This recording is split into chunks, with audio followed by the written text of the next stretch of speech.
Hello everyone, welcome to the channel brain waves. आज के इस वीडियो में हम देखने वाले हैं एक बहुत ही फेमस विक्टोरियन एज की पोम जो कि है the lady of Shalott by Alfred Lord Tennyson. इस वीडियो में हम जस्ट एक समरी देखेंगे, इस पोम के बारे में अच्छे से एक डीप एनालिसिस लेंगे और हम इसका लाइन बाय लाइन एक्सप्लेनेशन नहीं करेंगे। एक बार आपको कंटेक्स्ट समझ आ जाए इस पोम में कहा क्या गया है, फिर मैं एक लाइन बाय लाइन एक्सप्लेनेशन की वीडियो डाल दूंगी आपके लिए। आपको समझने में बहुत ही ज़्यादा इजी होगा। ठीक है। पोम को स्टार्ट करने से पहले हम कुछ इम्पॉर्टेंट फैक्ट्स के बारे में जान लेते हैं कि ये जो पोम है उसकी पब्लिकेशन के बारे में थोड़ा बहुत जानते हैं। ये पोम ओरिजिनली 1832 में लिखी गई थी और 1833 में इसे पब्लिश किया गया था।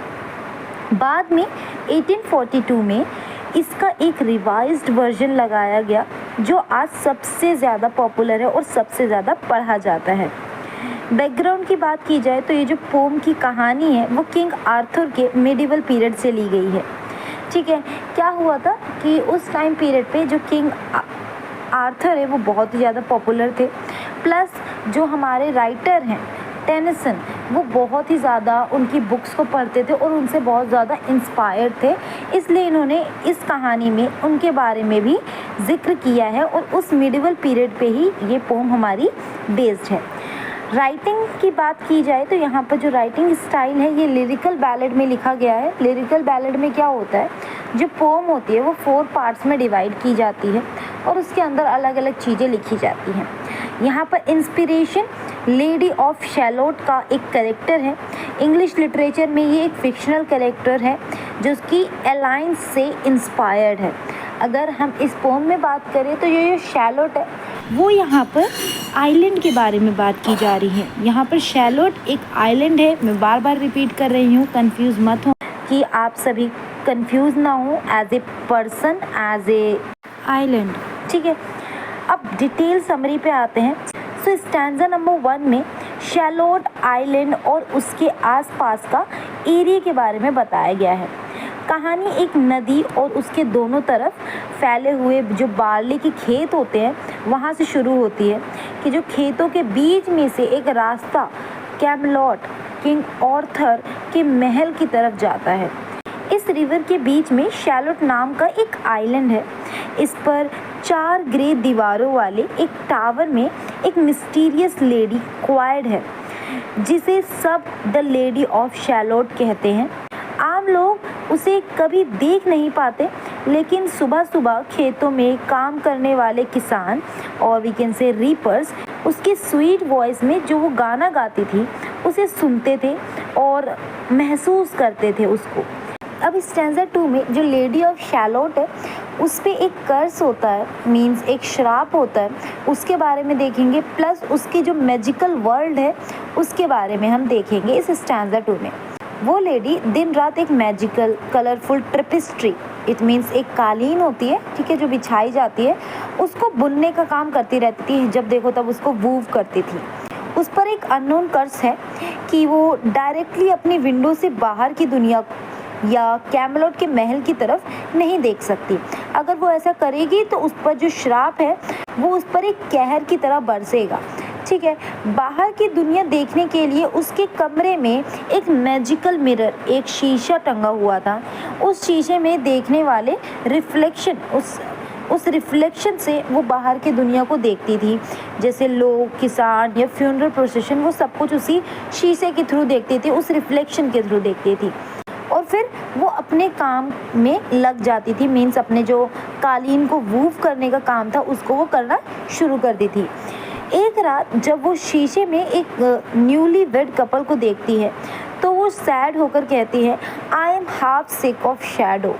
इट मीन्स मैं एक परछाइयों से तंग आ चुकी हूँ। ठीक है। वो कहती है मैं इन परछाइयों से बहुत ज़्यादा तंग आ चुकी हूँ, लोगों की अच्छी भली ज़िंदगी वो देखो मेरा बहुत दुख होता है कि मेरी ज़िंदगी ऐसी क्यों है, क्योंकि वो रियल लाइफ का एक हिस्सा नहीं बन पा रही है और बहुत ही ज़्यादा कैद है, इसलिए उसको ऐसी फीलिंग होती है। फिर यहाँ पर हमारा स्टैंजा 2 कंप्लीट होता है। अब स्टैंजा 3 में हम देखेंगे जो सर लैंसलॉट है वो आते हैं और उनका जो श्राप है वो टूट जाता है। एक दिन जो किंग आर्थर है, एक फेमस और हैंडसम नाइट जो कि होते हैं सर लैंसलॉट, अपने घोड़े पर सवार होकर कैमलॉट की तरफ जा रहे होते हैं। उनका जो आर्मर होता है और हेलमेट होता है जो कि धूप में एक टूटे तारे इट मीन्स मीटियोर की तरह चमक रहा होता है और वो घुंघनाते हुए जा रहे होते हैं। जैसे ही लैंसलॉट की चमकती हुई इमेज लेडी के मैजिकल शीशे में दिखती है, वो उनकी तरफ इतनी अट्रैक्ट हो जाती है कि वो अपना काम छोड़कर विंडो से डायरेक्टली बाहर कैमलॉट की तरफ देख लेती है और डायरेक्टली बाहर देखने से उसका जो मैजिकल मिरर है वो बीच से क्रैक हो जाता है, बीच से टूट जाता है और उसका जो कालीन है वो हवा में उड़ने लगता है। लेडी समझ जाती है कि जो कर्स है वो शुरू हो चुका है और वो रोती हुई कहती है, the curse is come upon me. अब जो कर्स है वो मेरे ऊपर आ गया है, अब वो मुझ पर टूट जाएगा और मुझे पूरी तरीके से बर्बाद कर देगा। अब यहाँ से हमारे जो स्टैंजा 4 है वो स्टार्ट होता है।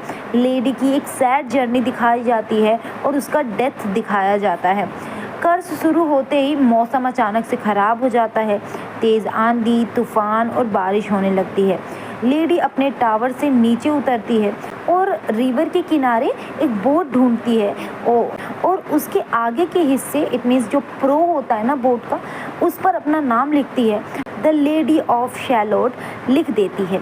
ठीक है, वो एक वाइट लूज गाउन पहनकर बोट में लेट जाती है और उसकी जो चेन होती है जिससे वो बोट बंधी होती है उसे वो खोल देती है, जिससे कि जो बोट है वो रिवर के बहाव से वो कैमलॉट की तरफ बढ़ने लगती है। रास्ते में वो अपने आखिरी और सैड और रिलीजियस सॉन्ग गाते हुए जाती है। कैमलॉट पहुंचने से पहले ही ठंड और कर्ज के कारण उसका खून जम जाता है और उसकी वहीं बोट के अंदर ही डेथ हो जाती है। जब उसकी डेड बॉडी वाली बोट कैमलॉट पहुंचती है तो महल के सभी लोग, लॉर्ड्स और लेडीज़ उस ब्यूटीफुल पर बेजान body it means dead body को देखकर डर जाते हैं और प्रार्थना करने लगते हैं।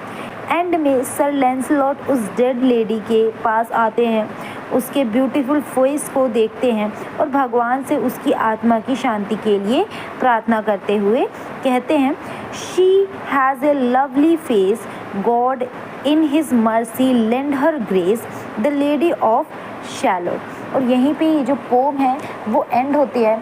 आई होप दैट कि आपको ये समरी बहुत ही अच्छे से समझ आई होगी। And if you haven't subscribe my channel so please go and subscribe to the channel, and soon I am going to upload the line by line explanation of this poem.